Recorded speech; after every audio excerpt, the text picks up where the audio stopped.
Guys, how's it going? Danconia, and welcome back to the Overwatch League Roundup 2020 Countdown Cup North America Team of the Week. That intro is kind of a mouthful, isn't it? Anyway, earlier on we took a look at APAC for Team of the Week, and now it's time to take a look at North America. North America has been actually, I think, a lot more interesting than APAC this week. APAC was pretty one-sided with Shanghai Dragons not dropping a map. This one, however, we've seen a variety of teams do really well. We've got 3 top teams in North America. We've also got Florida Mayhem that are trying to knock on the door as well. So it's been super interesting. And this Team of the Week has been harder to decide than the APAC Team of the Week as well, with a lot of different players popping off. And the flex support is really difficult. One of the most difficult calls I've made in Team of the Week so far. So without further ado, let's get into it. And for the first support, I am going to go for a main support. Now, we have seen quite a bit of flex support between like the Ana and the BAP, or the Zen and the BAP, or the Zen and the Ana. So it's been a bit weird. We've seen different kind of combinations, especially for like San Francisco Shot, where we've seen Twilight and Violet. But I am going to go for a main support. I'm going to go for FD God of the Paris Eternal. I think FD God, he's been one of the standout players for the Paris Eternal this year. And for him being settled in a Korean squad like he is, then let's be honest, the Paris Eternal is a mixed squad, but a lot of the time they play the Koreans, they play XE, they play Sparkle, they play Hambin. So it's just him and Bembest really sticking with that sort of French atmosphere. And they've really settled in really well. FD God is one of the best main supports in the league right now. He gets incredible value on the Lucio all the times. We all know that FD God can be a god at booping, but it's not just all there is to him. He's got a great Lucio, his healing is great, his healing output on Lucio is great. He's great at getting his team into fights with that speed boost. His sound barrier usage is on point, not gonna lie. Plenty of 6-man barriers to be seen from FD God, which is great. But when FD God has to go onto that Brigitte, it doesn't bring him down, it doesn't lessen his impact any deal whatsoever. He's great at covering his backline. His rallies, again, are on point, just like his sound barriers are when he's on the Lucio, which is great. His whip shots, he's great at getting some environmental kills with his whip shots, but very often he's protecting his backline. FD God, his awareness is great as well. I think he is fantastic, and especially this week it was demonstrated. Yes, Paris Eternal did not get as far as they wanted to. They ended up coming unstuck when going up against the Philadelphia Fusion this time around, when they beat them last time in the Summer Showdown. So, like, yeah, you could say FD God, he didn't get to the finals, so why is he there? But I think FD God has been brilliant for the Paris Eternal, and he's not the reason why they didn't get as far as they wanted to. Now, again, there are shouts for other combinations of this, so we're going to move on to the flex support now, where there are a lot of shouts I want to put in here. First of all, Crimzo for the Dallas Fuel. I think Crimzo had a great week for the Dallas Fuel, despite Dallas Fuel, you know, bumming out against the San Francisco Shock. There's no shame in going out to the San Francisco Shock like that, but he was a very big part of them making sure they did get past the Washington Justice in the first place, so I think he's great. And considering his current situation with his mum and all that, I think this is a fantastic showing from Crimzo this weekend, so I really wanted to highlight that. Also, Violet, obviously for the San Francisco Shock, back from his ban and looking darn good as ever on the Zen and whatever else he's called in to play at that point, whether it be Brig or whatever. Violet is a fantastic support, and it's why he's one of the MVP nominees. And talking of other MVP nominees, Alarm as well. Fantastic weekend for him. And I found it very difficult to pick between Alarm and the person I've actually picked for this role, who is Twilight. We've seen both of them on the Ana, and their Anas have been absolutely phenomenal. Absolutely phenomenal. Nano boosts, on point. Absolutely on point. The pocketing of the Genji when he goes in, on point. Healing output, fantastic. And the sleeps have been phenomenal from both of them. Honestly, I could give it to both of them jointly. I would have no qualms in doing that. But I am going to give it to Twilight. Purely because I think he got ever so slightly more value than Alarm in the end. I think Alarm did slightly better in the semi-final than he did in the final. But they've both been fantastic. And this was extremely difficult to actually call. And I don't want to take anything away from Alarm or Violet, actually, in some respects. And when I talk about we could have had double flex, so we could have had like Alarm Violet instead of FD God, or we could have had Twilight Violet or Alarm Twilight, because of the way in which the meta is working at the moment. So yeah, that's what I would say about that. Overall, we have seen fantastic support play this weekend, but those two are the main standouts for me. Moving on to the tanks then, off tank, I was thinking of Fury at one point, and then I looked at Fury and I was like, he did have some very occasional iffy grabs.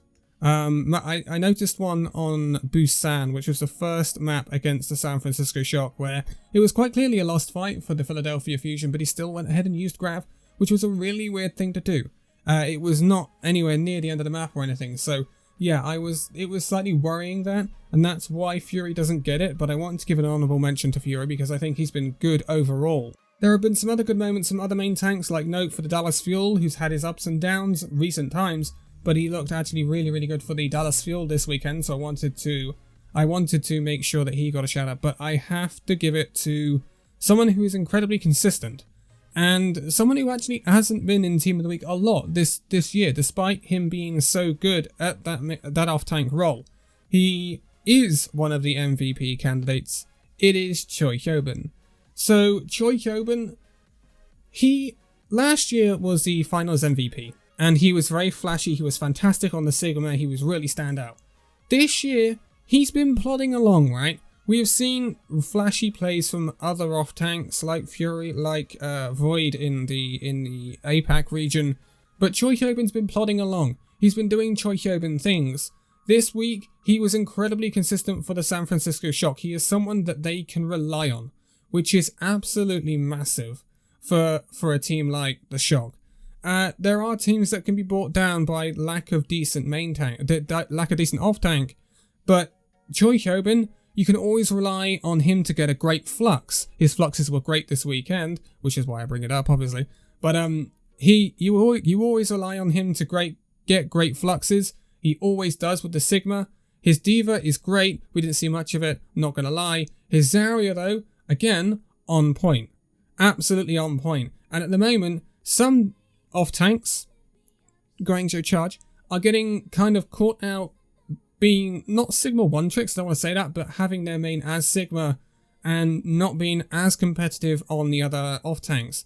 We cannot say that about Choi Hyobin. I think without a doubt he was the best off tank this weekend, with Fury coming in at a close second, but it's just that ult usage that kind of put me off for Fury, which is why he doesn't get this.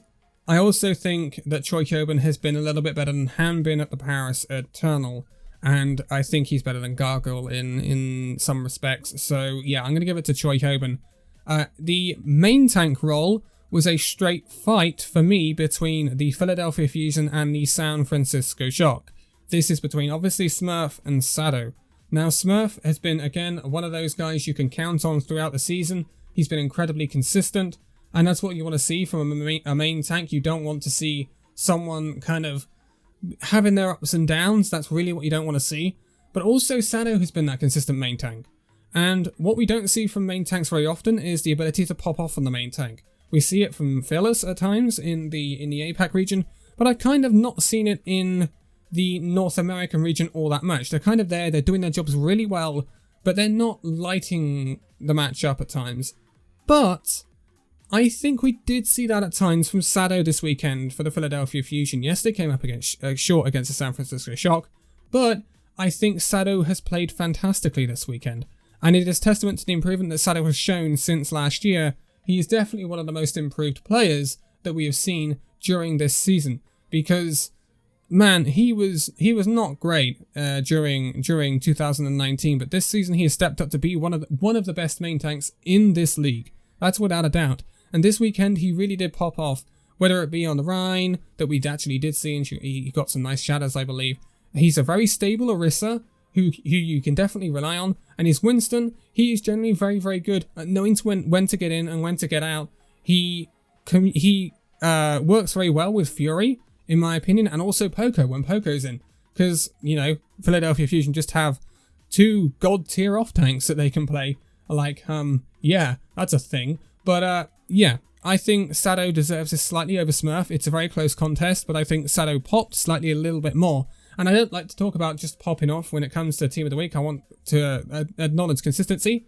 I think they've both been just as consistent as each other this weekend. But I think Sado, with that extra little bit of pop-off potential, deserves a spot over Smurf. But they are two very fantastic off-tanks.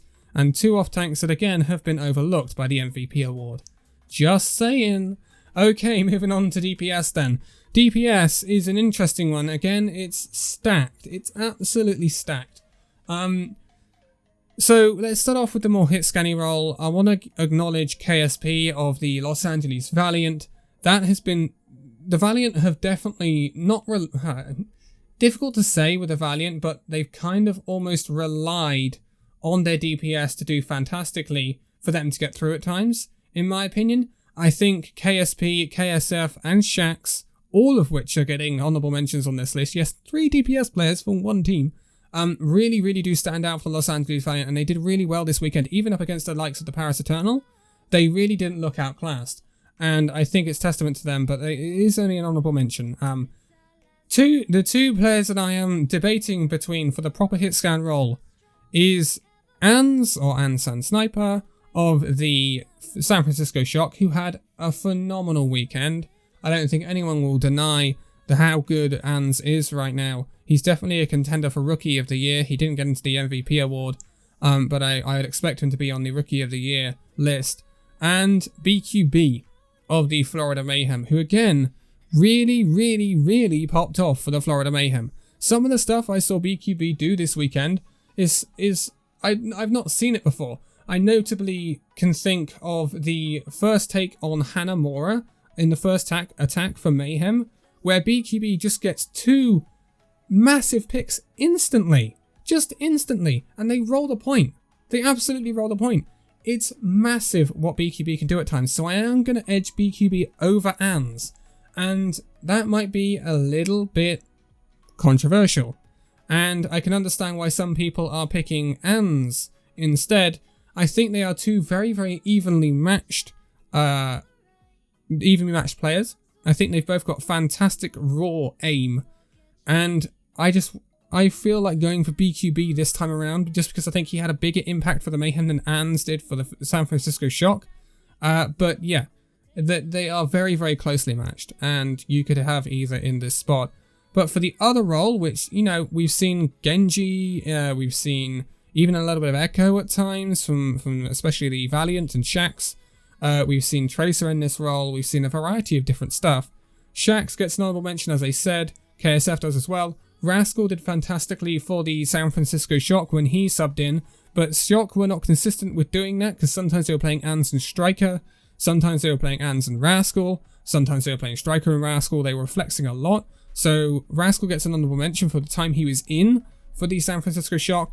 Also, Yaki gets an honorable mention for the Florida Mayhem. I think he's been not absent. I think that's harsh, but I don't think he's really been as good in recent weeks as he has been previously. But this week I think he stepped up much more and looked much better than he had done previously, whether that be on the Tracer or the Genji or whatever else he was deciding to play at the time. So yeah, I think that was great. I think it was great from Yaki this weekend, but he's not going to get it because I'm going to give it to the Philadelphia Fusion. I'm going to give it to Ivy. Ivy.